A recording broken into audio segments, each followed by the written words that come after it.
Today we're gonna work choke from the guard. Right, I got the guy in my guard. Right, look, it's not open his gi. I hold the guy, and I'm gonna give the same lapel look to the other hand, over his shoulder. I bring it here, my palm up, I grab the lapel. This position very good for me keeping the guy in the guard. Right, Jeff? Yep. Because the guy can pass it up, it's very hard, look. I have a lot of leverage here to hold the guy. So since you leave my hand free, there you go.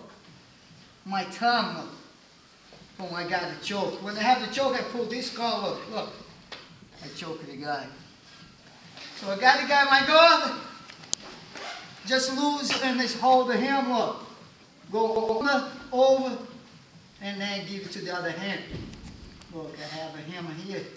So it's very good for me keeping the guy on my guard. Look, for the times, and almost end the time on the fight. Look, I get my thumb in, I hold the same lapel, and I pull it, and I choke. One more time. Right here, look. So I hold the guy, look, on the fight, look. 1, 2, 3, 4. I got it. I'll go for the choke. Got it? Let's go, guys. Go have each other work there.